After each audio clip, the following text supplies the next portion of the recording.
Innovation Unplugged from the Alabama Community College System's Innovation Center takes you inside Alabama's workforce development. Join us for enlightening conversations with community leaders and industry experts showcasing experiences, addressing key issues, and celebrating successes in the workforce initiatives across the state.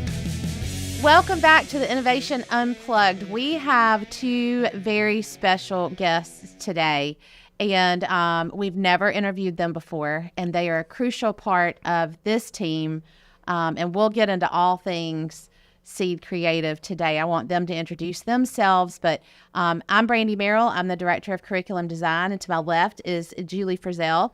She is the Chief Operating Officer for the Alabama Community College System's Innovation Center. And to my right, to your left as viewers, if you're watching, if you're listening, they're to my right. I want them to introduce themselves because they are so big and so great for us that we just think that they need to introduce themselves. So, George, take it away. All right, I guess I'll go first. My name is George Edmondson. I work for a company called Seed Creative. I founded Seed Creative a decade ago. So 2014, I started it with just a very low-line DSLR camera and iMovie, which is a free editing program. And over the past 10 years, I've been trying to build a production company that can offer all types of different video services, from incredible course content creation, things like that, all the way to ads, documentaries, and such. And so we're so grateful, and we love working with the team here from the Innovation Center. I'm Nick Golden. I've been here since 2020, so I'm like, I don't know what phase George would consider me in, but somewhere between then and now. But I've been lucky to witness a lot of the growth that we've had and be part of it. And so I've been here since the beginning of working with y'all. And also it's just nice to be on this side of the mic this time. I don't have to be switching and all this stuff. Dawson doing all the hard work today. That's right. But yeah, it's been really great. And I don't know. Good to be here. Nick, why don't you talk about your what you do in terms of this podcast? So, I hope people like the podcast, or else it's going to not go well. They love it. It's right? all Nick. It's all Nick. And this is all behind the scenes knowledge. Here we go. Absolutely. So I mean, they book it for the most part, but I schedule a day with them, and then I sit in the booth the entire time and run and switch cameras the whole time. Get the audio right, all that stuff. Every episode's a little different. And then I edit it. I usually turn it around in 24 hours after this, which is, I don't know why I put that pressure on myself, but I do. Amazing. And then I also make social media edits from it. So that's a whole other thing that takes time. And it's a different format. It's vertical, if you know anything about video, if you're watching this. And then I also get it all loaded up to post and all that stuff and send it to y'all for edits. So it's a whole process. It's a whole process. To the listeners, it may look like this is super simple and that we just show up and have conversations. And we do. We get that luxury because we've got such a support system behind us and that is hugely instrumental in really us being able to pull off a lot of what we do, which kind of segues into, I don't know who wants to start off with where did our story begin and how did we meet? But I feel like just to kind of throw back to what you said just a second ago about when did you start with George? But I feel like we've kind of gotten our training wheels together, and now we've kind of graduated to the maybe, I don't know, a 10 speed. I'm not sure where we are in our progression here. But George, do you want to kind of talk about where? I remember the first day that we walked in here, and it's because Julie had heard of you guys, and we were looking to make a change, knew that we were about to really kind of launch and need more.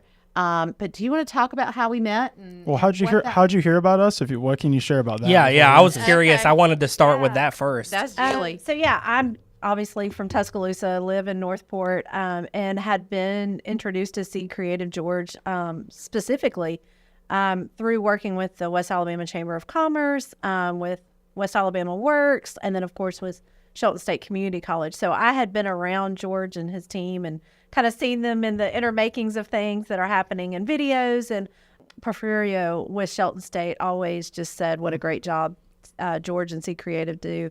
And so, the more I was around y'all and seeing things you were doing with West Alabama Works, and I think it was some of the wow videos maybe that you put together. Which we're filming more 2 wow days. videos in Yes, 2 days. Exactly. Yeah. And so I was Wow. just really impressed. I Yeah, thought, hey, exactly. this is a group we need to just talk to and say, hey, look, this is what we have going on. You know, what are your ideas? How could you support us and work with us? And that was really the beginning of our relationship. And Brandi and I talked about it and kind of envisioned what we needed from a team, creative wise, and the talent that your team could bring to what we were trying to achieve. Just, it was definitely such a win-win opportunity for both of us. And I think that's where it started. Probably now 2 years ago, maybe. Yeah. Time frame, trying to remember. It's but, crazy. Yeah. and of course, podcasts weren't even thought of. No. It At wasn't that even a time, thing. no. Yeah. This was a product of windshield talks. Like on the way home one day from something, 4 of us were on a call, and Kayla and Houston and Julie and myself. Yeah. And we were like, ooh, we should do a podcast. Because as we were talking, it was kind of this, informal, kind of laid back, almost like strategery thinking. Yeah. And we were like, this would be kind of cool, for people to kind of understand the growth of this, right? And because we were seeing it, and we knew at that point that it was getting ready to really kind of ramp up to that next level. Yeah. And so that's where, you guys came in, and I remember we came in and we sat down in your office over there and in the creative room that you guys have. And Right. so let's take it from there. Like, Sure. Yeah, so when you guys contacted me, I had very minimal information. It was just like, hey, we make these courses. We'd like to talk to you. And that's really about it, right? And I'm like, okay, this is another meeting. Like, sounds good. Like, we're going to, we'll do some video work. And when you all came in and we sat down and we really started unpacking it, I immediately think I was seeing the edge of your vision. It was like, I understood, like, this is where you want to go, but even when we get to that point, it's going to grow beyond that edge into this gigantic mountain that is now before us, or behind us, rather. Or maybe we're on the top. I don't know where we are. Mountain Who knows? range. We might, there might still be more Halfway to the things. Yeah, we might be halfway to the peak. But I remembered specifically, like, one of my goals with Seed Creative is obviously we want to make really pretty, we want to make really beautiful videos. But I realized anyone can make a pretty video. Anyone can make something look good. Is it actually working? Is it being used as a tool that is going to, if there's a pain point, is it gonna achieve, resolving that pain point? And so when I was speaking with you guys, I was like, okay, I kind of immediately saw what you had been doing, and I think we started pointing out, well, you could do this differently, we could do this differently, and it just kind of turned into this process that we were able to kind of formulate there in the moment of, this is how things need to be shot, this is how things need to be edited, and we did it, and it worked. And we're like, looky there. Like, we have a course. And we're like, hey, we could do that again. And then we did it. Really good. And it worked. Yeah. And then we started doing it so well that we were like, this is working so well. We might need to start to optimize further in our processes and the way that we're thinking about things, the way we're shooting, delivering, editing, revising again, delivering, all of these steps. And I think that now, even though it's been 2 years of hard work, but what I have appreciated about working with you, both of you, is that when we would come to a meeting and we would see, hey, things could be better, y'all were always like, yeah, they could be better. Let's make it better. Yeah. You know what I mean? Yeah. Whether it be from solving a pain point that we may have created ourselves, or just saying, it's awesome, but it could be better. Oh, yeah. We could do something better. So, or what are we doing? Yeah. Right. How that has been a we lot. make a change that would help you, so it's really symbiotic. Absolutely. Like what is it? The high tides lift all boats, or whatever. Like, we want to raise together. So how do we do that? Yeah. Absolutely.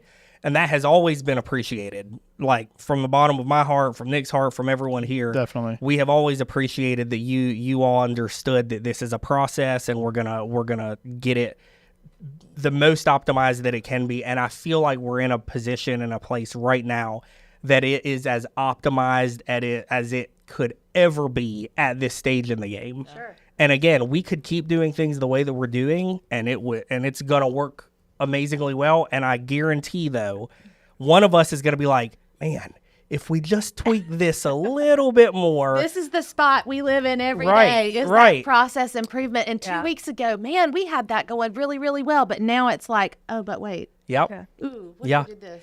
Even little things that y'all don't know about, because it gets really nerdy and technical, about like how we're exporting our videos. Yeah. I came in and I really did almost an overhaul of the way that we're exporting our videos. And what's funny is it didn't save us time on editing, but it saved us time on waiting for videos to export and process. Which then saves us time on editing. Which then saves us time because then we can get to our next edit because our machines aren't tied up processing videos. Yeah. So like doing just those little changes here and there where we're like, man, now we can export 10 videos in the time that it was taking, 2 videos or whatever, and just kind of fine tuning and whittling that down. And so, anyway, I know I went off on a. Let's say I'll pick up from. I'll pick up from there.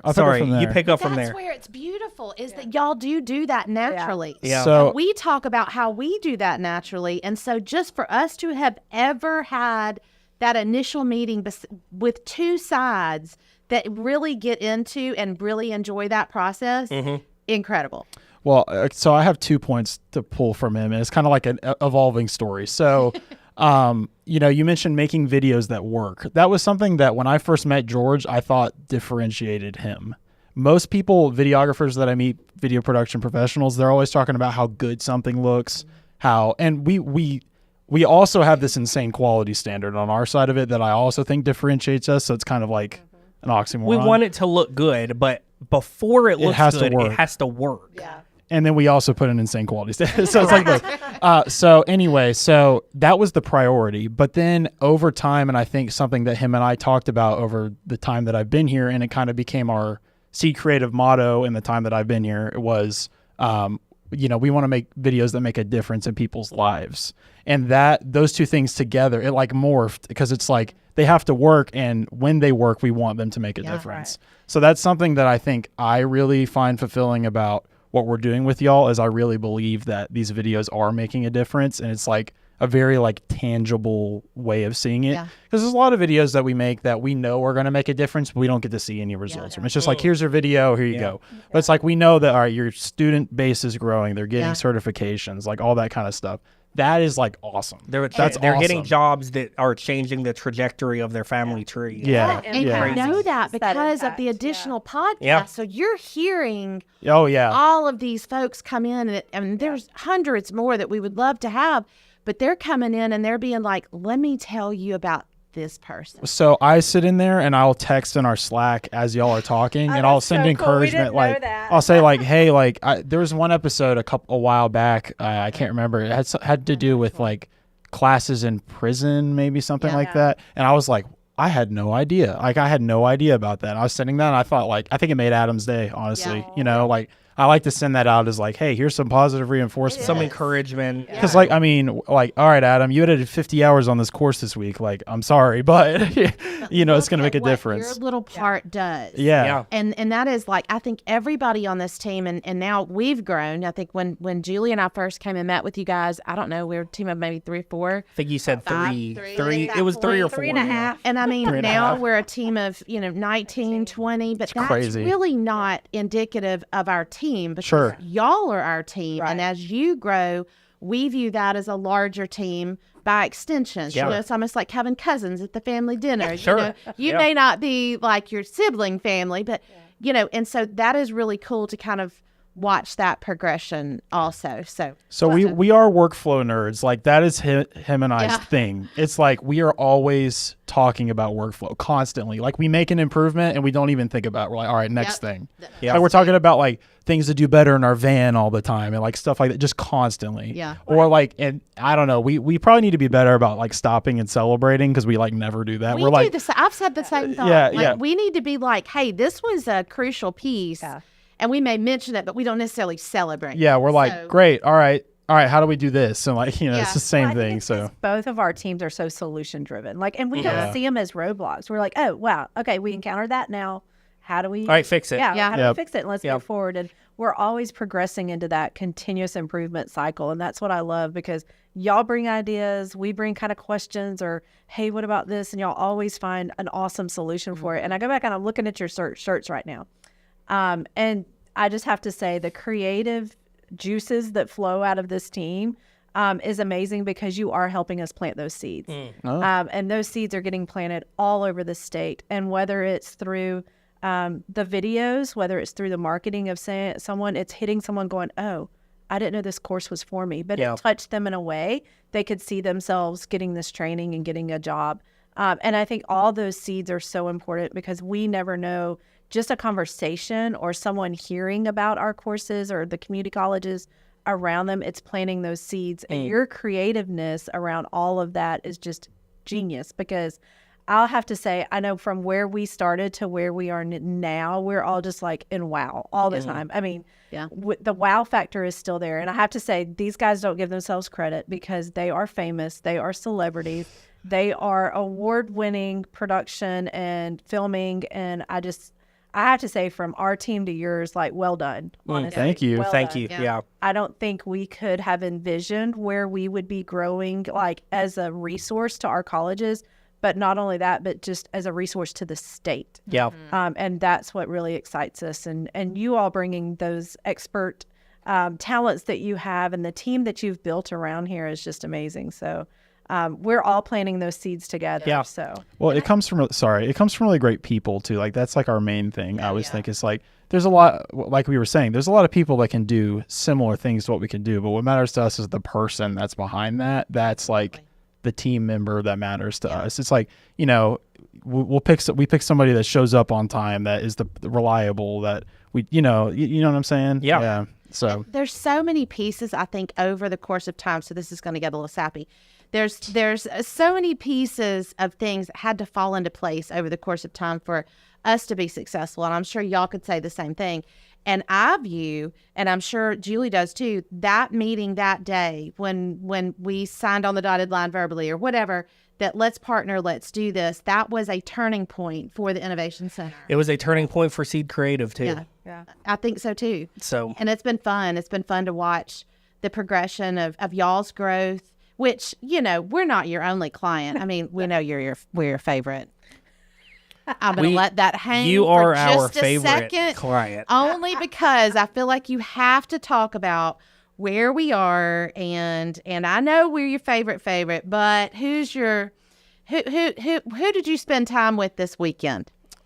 Uh, well, we could talk about where we were. We can talk about where we were. Oh, well, I posted. Yeah, I mean, we could say Thursday we were in Coach Kalen DeBoer's office with him filming. We 6 of Alabama's coaches in the same 24 Day. hours. Yeah. Well, yeah, same 24 hours. So the baseball, we got 6 of them. Baseball, softball, gymnastics, football, Alabama men's basketball, women's basketball. Yeah. All in different locations. Yeah, It was wild. Oh, other than there was one that was like kind of a different. Oh, and Greg Byrne. So it's Greg Byrne. Yeah, the athletic director of the Crimson Tide. Also, I was gonna say, I'm never gonna forget this. There's 2 different things that happened with DeBoer for me that I was like, I'm never gonna forget this. Oh God, First thing I know what it is. First thing is, the first time that we met him, we had a video that we were working on that involved him throwing a football off screen. Oh, that one. That was my second time with him. I was at a wedding. So anyway, trust me, I was upset about it. We're doing this video, and he's throwing the football off screen, and I'm catching it. So essentially, I'm playing catch with the Alabama football coach, and I was like, that's cool. And we're like, it's going back and forth. It's probably like 20 times at some point. Yeah, we had to do it a bunch. And I got a video of it, and I was like, all right, this is pretty cool. That's And then the other thing is, we were making a joke the other day, but he called me a great leader, and I was like, all right, I'll take that. Absolutely. It was a joke, but still, I thought you were going to talk about the fact that he totally caught me taking a little personal behind the scenes photo. So we're filming, and I always take photos of the back of our camera, like a behind the scenes to show like this is what we're doing. And I took one, and I was like, well, you can't really tell that we're in Coach DeBoer's office, so I moved my camera over a little bit, And he clocked it. Sees it, and he goes, "What are you doing? Taking photos back there? What is this? Is that a second angle? Is that a second angle?" And anyway, he kind of made fun of me a little bit, and I was like, "No, it's of the camera settings." Like, This is golden. He's cool. He's really cool. yeah, he's super nice, but I will say we don't have a favorite client, and that is the God's course honest not. truth. I promise you that we don't. It's like because loving your children equally. I yeah, get it. exactly. What we do for each of our clients is so unique. Yeah. It Yeah, is it's so true. different. Yeah. We create educational course content with you all that are kind of, in some ways, some of them like mini documentaries. Yeah. Some of them are. Then we create real documentaries, and then we create advertising, and then we create, like, I'm a YouTuber for one of our clients. Like, it's so all over the place. And so I say George is legitimately famous. I'm like not that famous. He's legitimately famous.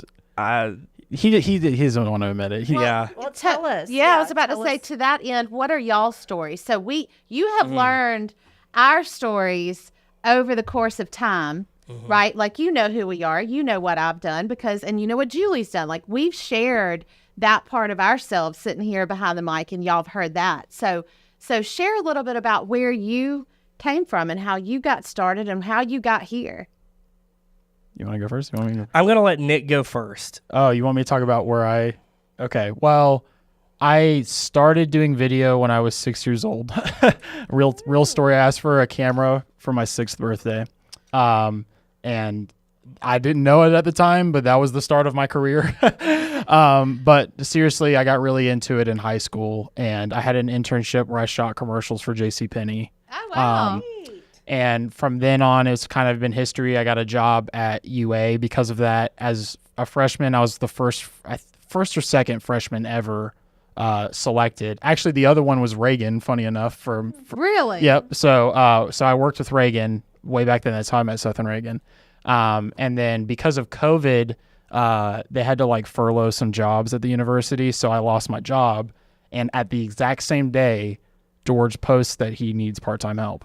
And wow. it was like I was about to, I mean, it was rough because I had a house here at the time, even though I was in college, and I had to pay for it. And it was just like, I'm not going to be able to financially succeed. And then literally it's like, it's a God thing. And then I mean, George to the rescue. yeah, totally. And I mean, I had an interview like 2 or 3 days later, maybe a little longer. I don't remember. Started. And then, I mean, he was basically like, I need as much help as you can give me while you're also in school. So I was working 20 hours here, 20 hours at UA, doing school and doing marching band all at the same time. Wow. It was wild. So like, even the most stressed when I'm here at work, I'm like, well, I get to go home and not do homework tonight. I think about it every day. I'm like, thank goodness. yeah. Sometimes I mean, I have to edit at home sometimes. But anyway, it's like, all right. So that's kind of like also in the marching band. yes. Yeah. I did a That's ton. tough. I did a ton. I mean, I was getting like, I probably got like 6 hours of sleep at most every night. Like it was a grind. School was not the problem. School's easy for me. Like school's like not fine. I was getting a 4.0 like nothing. I'm not trying to brag. I just wow. that's the least of my concern. Nick is literally a genius. I didn't say that. What? I'm not surprised. What? I know these. I asked for water in this because I anticipate needing it. Okay. Everybody clap for Dawson. Welcome to the podcast studio. Woo-hoo. Thanks, Dawson. So so where are you from? I'm from Dallas, Texas. Well, Frisco, Plano area. If you're from Texas, you know where that is. But I say Dallas for the people that don't know. Yeah. Yeah. So what landed you here? I've been an Alabama fan my whole life. My grandpa graduated Alabama in 1950. He was on the baseball team. So anyway, Oh, big wow. Alabama family. What position? I don't know. I don't should. remember? Okay. Left fielder, I think. I Okay. can't remember. So anyway, grew up an Alabama fan, but I was trying to not come here because I didn't want it to seem like, oh, I went here because of the football. And then I got this amazing internship opportunity at UA where I get to make documentaries immediately. And I was just like, I have to. And I was looking for a place with a big band too. And it was like, I love this band. Like, there's no way I could say no to that. Yeah. No way. So I moved by myself. I mean, said bye to my parents, whole thing, and been here ever since. So do you go home and tell your family that I mean, like, and if you don't, you should, because y'all are so impactful to what we do, like where you came from, that like where you are now, that you affect thousands of people every day. Like, I know it weighs on us a lot, like when we throw out numbers and And numbers are one thing, but people are another thing. So I'll send this to my mom. She'll probably cry. Yeah. Yeah. So they actually they moved from Texas too, so they don't live there anymore. So I don't get to go back as much and like see my friends and stuff. But yeah, I don't say that. I don't like to brag on myself, even though it kind of sounds like I have been for the last 5 minutes. I'm sure but they're very proud of you. yeah, they are, and they're very jealous of all the Alabama football stuff I get to do. I send them pictures constantly. I was at the game the other day and I was sending a picture of my dad, and he was like, "I'm so jealous of you." So anyway, well, yeah, that's pretty much my story. I mean, George, you want to tell yours? I can. So I fully anticipate on crying. Oh. So just that's why I got the water and the. Cry, I'll cry. I want you to be. I want you to be aware. Okay. So anyway, so yeah, I was born in Alabama, and I've been raised here my entire life. One of the things, and this is such a weird, interesting thing to tie this in, but as we're sitting here talking, I was like, wow, that's such an interesting thing to tie this together. But I grew up with an abusive father, and he was not abusive to me, but he was abusive to my mom, and we had a lot of issues in which we ended up having to leave in the middle of the night with my mom and my brother and myself, and she just left, and we were homeless for a while. So we lived in a car, we lived in a tent, we lived in numerous homes, and the way that we ended up coming to Tuscaloosa was through the Hannah Home. So I don't know if you've ever heard of the Hannah Home or not, but there was a Hannah Home facility in Brookwood, and so that's how we ended up getting here, and then I've lived here ever since. So the reason that I talk about, or the reason that I said that there's an interesting tie between what we're doing with you guys and with my past is because one of the things that was always a serious issue with my dad, and I want to just, let me do a little side note. I love my dad. He's passed away. He passed away when I was about 20 or maybe 19. But he had a lot of mental health issues, and so that's where a lot of that stuff came from. He could not hold a job. He would not do it. He had very minimal skills, and so he would always get kind of this grunt work, and then he would end up quitting and leaving. I think that he needed mental health help. He needed the help, but he also, I think, and I wonder, had he had proper training and skills, would he have been able to take care of his family? Yeah. I don't know. Yeah. And so I know that that's a really weird thing to think about, but I'm a father of 4. And my goal has always been to work really hard and take care of my kids. So doing meaningful work, doing work that really makes a difference in people's lives, that has an impact, the work that we do with y'all and through the Innovation Center and the changes that this is making, in men and women, but I do know that a lot of men take these courses. I'm like, man, I hope that one of these people is changed for the better, Yeah. And so with all that said, I appreciate the things that we get to do with y'all, and it really, it's so much deeper for me personally than y'all probably ever even knew. And that's why we strive to do the best that we can. We strive to do the best we can in all areas with all of our clients, but we really, really try to do this right because we actually care.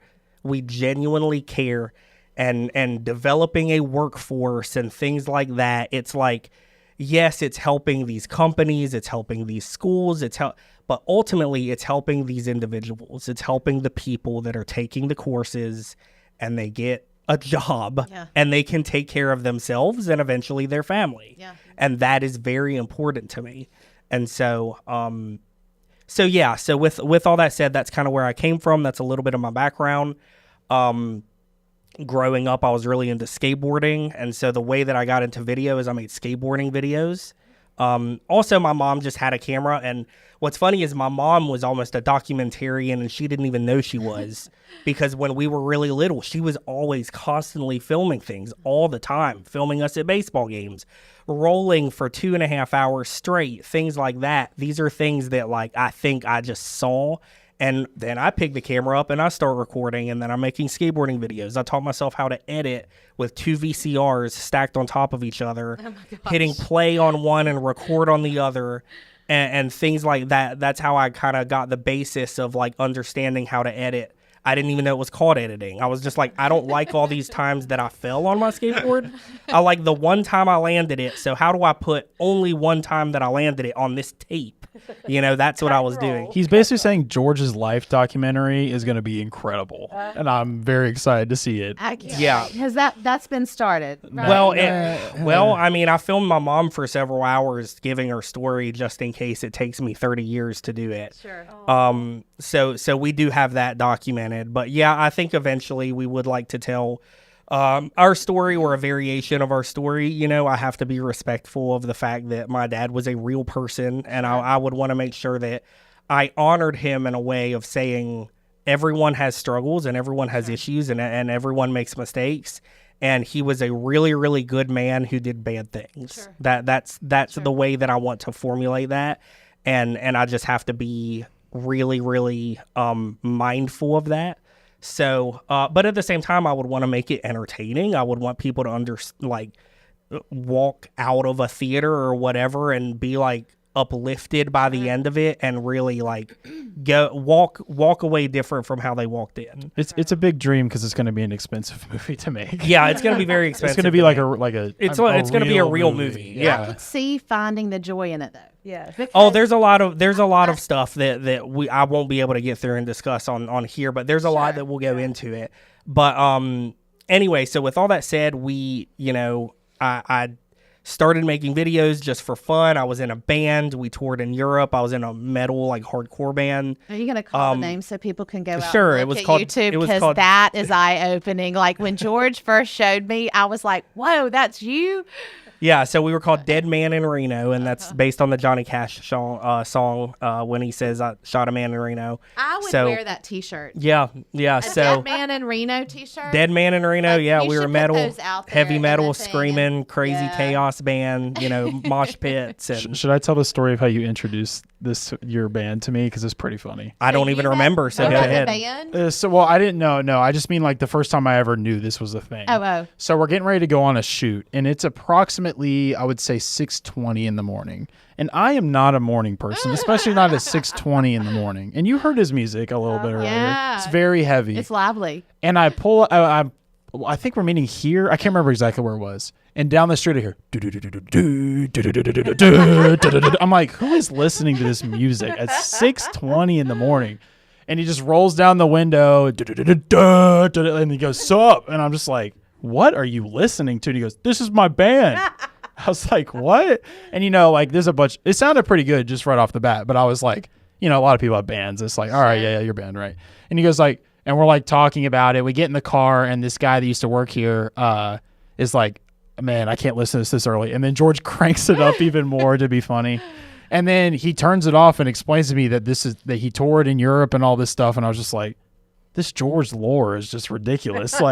And anyway, so just all of this together. I mean, the reason that I did cry the first time he told me this story, because he kind of like sat me down and laid out his whole life story at one point, because he was telling me about this movie he wants to make, and like me help him, kind of write it into like a script. Right. We haven't done that much work on it, but we've done some.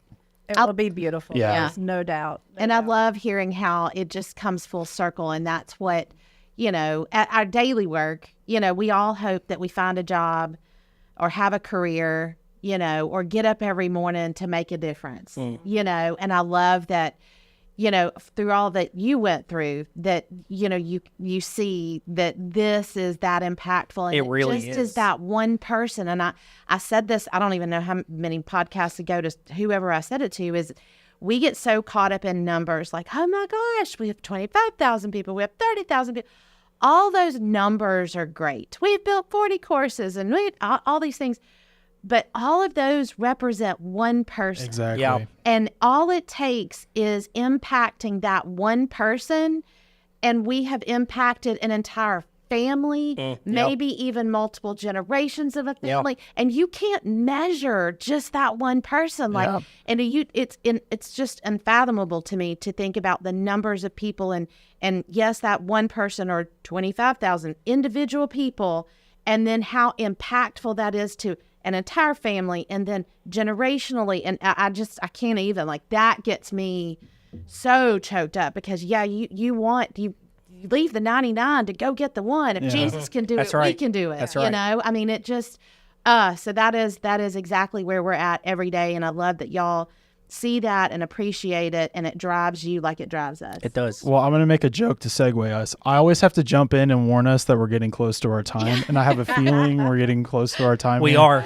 So I get to say it on this side of the camera this time. It's so your spidey sense. Oh yeah. Right? Well, Or I did know. you I set know. We your- started around you set 2. your phone. All right.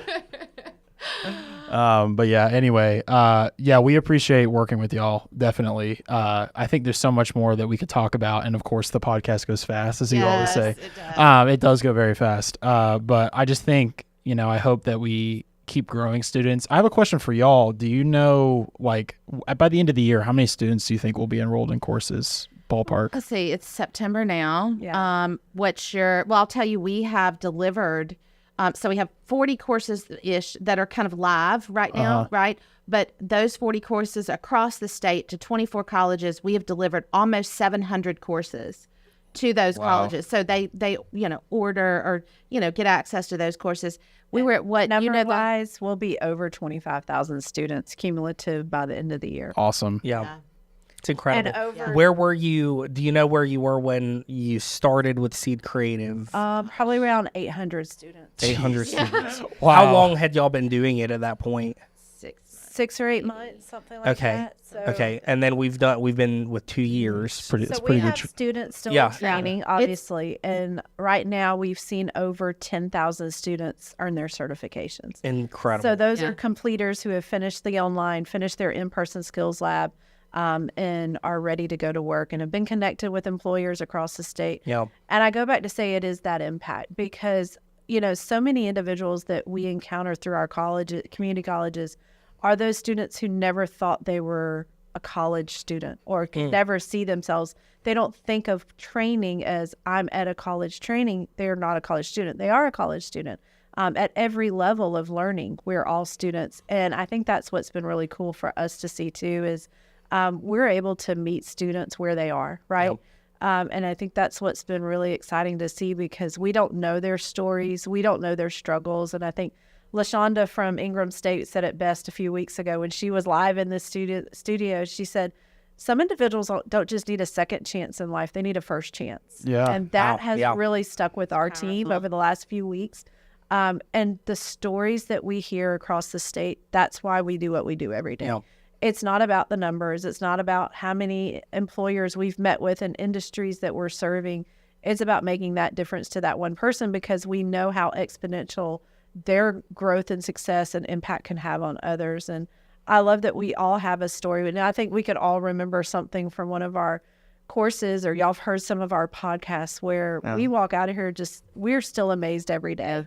And we know that's not possible without a team like you all. Thank you. Yeah. Well, also, I want to close with kind of a joke too that we've been have a running joke with Adam for the last couple years that we've been doing this. So tell them who Adam is. Adam is like the main editor on all of this. He was basically the only editor on these courses for like a while, and then and Bless poor guy, him. that guy Adam's an incredible human The being. patience of Job. Yeah. He's does. the nicest person on planet Earth. We always say that Adam should have all the certifications. Yeah, because, he Yes, should. he yeah, should. because he He's just missing the in-person part, but boy, if y'all can just Yeah, I know. relieve him of duties for like A month. Yeah, just we can run get the him through lab, all damn of it. them, and then Well, see, we always joke too. So, like, when we're editing the courses, then we'll see something in real life about it. And we'll be like the other day I was watching. So, this is kind of a crazy story. We just finished editing CDL like recently. Yeah. And I don't know when the course is coming out, but we finished the videos. And I saw a CDL truck blow 4 tires at once. And I was like, oh, I saw that in a video. I know what he's supposed to do. He's got to pull over. He's got to put the little triangle things out. Like, I was like, I know exactly what he's supposed to do. And I thought it was so funny. And Matthew, who's another team member of ours, was talking about how he's going to fix something in his house with the plumbing skills that he learned. Like, all this stuff is so funny. So I always think that'd be funny if we all like somehow got the certifications. It's hilarious that you say that, because I grew up with two uncles who, I mean, literally like could do anything. They knew about everything. You know, what is it?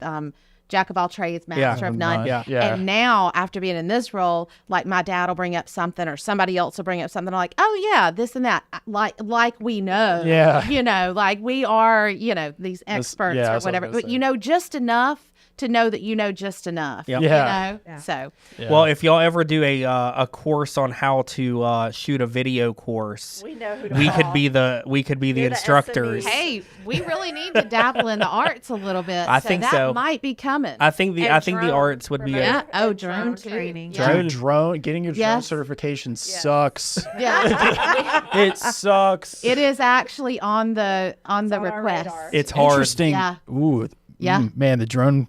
That's interesting, because there's a lot of drone companies that make a lot of money on their And courses. here's the other thing I will say, though, it's constantly changing. Yeah, the test, I would say I took a pretty good course that George was kind enough to pay for, and it probably covered about 60% of what I had to pretty much figure it out. Yeah. I got an 80 on the test, and like I said, I'm pretty good at school, and that was the hardest test I've ever taken, in my opinion. It was, you have to learn so much stuff that you just don't need to know. But I will say flying is really fun now. Like when you're on a plane and like the plane taxis a certain way, I'm like, oh, I know exactly why he's doing this because I took the course. Yeah, you're legitimately a pilot. You're a level one pilot. That's I got the idea in my pocket. He's going to show it. Well, and while you do that, I want to say, like, kudos to we represent teams that are behind us, but they have a team of people that work for them that are out there in the field. Matter of fact, today, out there filming. Yep, right now. So I'd love to take a shout out to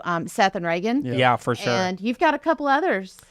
Seth and Reagan. We have Chris Flores, and he usually has someone with him that he brings, and then we also have Jacob and Lauren have shot.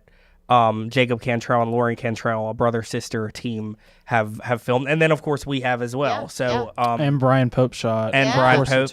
That's right. Yeah, so we have a really great team outside of the studio that's out there filming and knocking this stuff out as well. So it takes a lot of people to do it. And while we four work together fairly frequently on coordinating things, like even on our side, like my team works really closely with y'all's team, and so this is fun. Maybe one day we'll let them sit down and hand them the headphones and the mics and see what happens. That's a good idea. That's great. That's a great idea. All right. Well, thanks so much for joining us for Innovation Unplugged today. Be sure and like, subscribe, and follow on all podcast platforms. And we just want to say thank you so much, Seed Creative, for helping make us better. And thank y'all for giving us the opportunity to do that, and for working with us through all the fun times and all the, hey, this is hard, but we're going to get through it times. Absolutely. Yeah.